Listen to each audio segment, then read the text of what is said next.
Halo Sobat Sabah, Assalamualaikum warahmatullahi wabarakatuh. Hari ini saya ada di farm. Kebetulan hari ini ada keluhan di sini. Ini ayam baru umur 8 hari. Keluhan yang disampaikan ke kami, depresinya cukup tinggi. Jadi seminggu informasinya sudah 2%. Kita coba datangi, kemudian nanti kita lihat kira-kira permasalahannya ada di mana. Nanti kita juga coba cari solusinya, apa, kenapa, dan bagaimana cara mengatasinya. Oke Sobat Sabah, tetap di sini terus, ikuti terus Balai Sabah.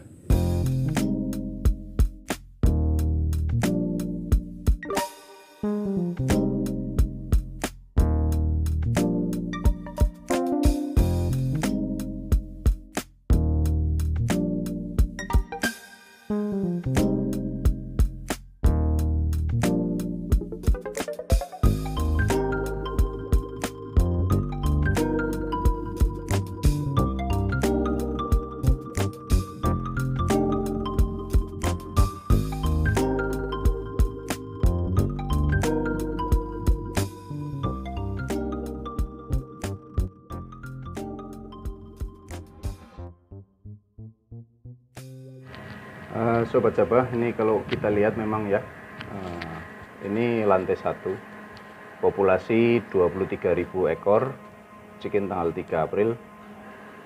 Kalau kita lihat ini memang di hari ketiga sampai hari ke-7 ini depresinya perlahan naik. Ini kalau populasi dari awalnya 23.000 ya, 23.000, sekarang tersisa 22.500 kurang lebih. Berarti depresi 500 ekor, ini memang sudah di atas 2%. Kalau dari sisi bobot, ini di seminggunya kena 183, tapi informasinya bobot DOC nya ini hanya berkisar 36 gram. Jadi untuk capaian minggu pertama ini sudah sangat baik, sudah 5 kali bobot DOC. Oke, kita masuk ke dalam.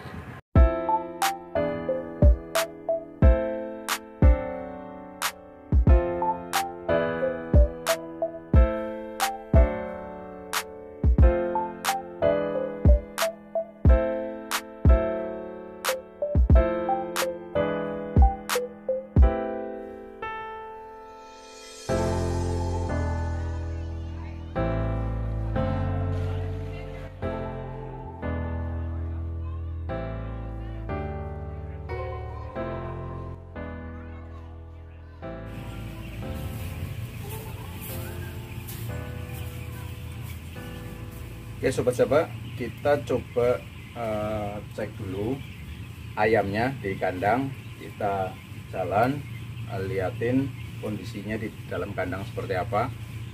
Secara visual kita cek, kita amati. Nanti baru kalau ada sesuatu yang perlu dilakukan, kita lakukan langkah lanjutannya.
Sobat Zaba, ini baru pen pertama saja. Ini saya udah dapati beberapa ayam yang lemah ya, lemas, mengalami kaki kering,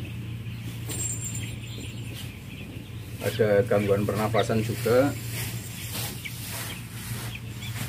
sama ya, semua lemah dan ada gangguan pernafasan disertai kaki kering. Ini menandakan ayam ini salah satunya itu dehidrasi. Nah, tetapi kita masih belum yakin, jadi nanti tetap kita cek ke belakang, pen 2, pen 3, pen 4.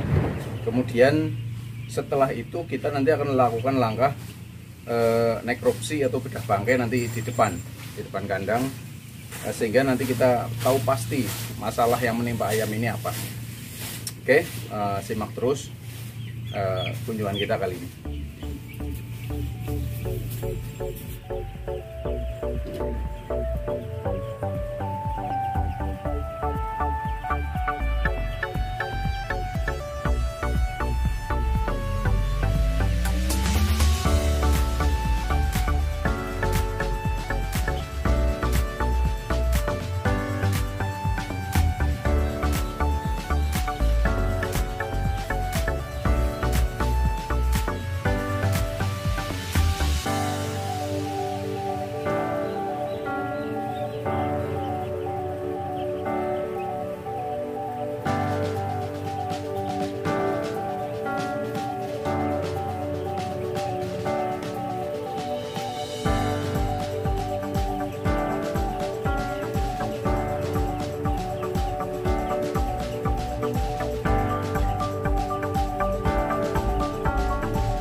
Sobat Zaba, jadi tadi kita udah masuk, udah cek, dan memang kalau dipilih ini banyak banget ya yang lemah.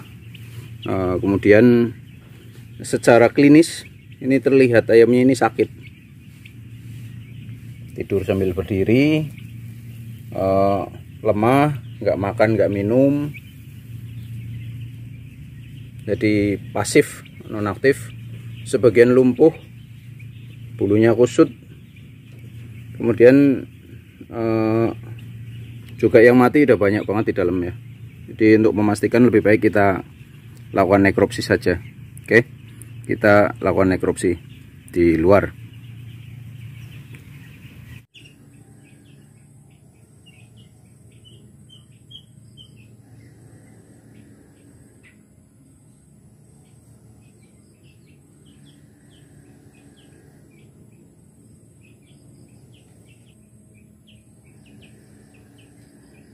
Ini semua mengalami dehidrasi ya, dan kayaknya indikasinya ke bakterial, tapi untuk memastikan kita potong, nanti kita lakukan bedah bangkai, kita cek patologi anatominya, benar enggak ada perubahan-perubahan yang mengarah ke infeksi bakterial. Kemungkinan ini kasusnya ke diagnos dugaan mengarah ke kolibasilosis ya. Kita lakukan nekropsi, tapi untuk video nekropsinya tidak saya share di grup di video ini, karena tidak boleh ya kita men-share untuk hal-hal yang berbau seperti itu. Oke, nanti setelah nekropsi akan saya jelaskan.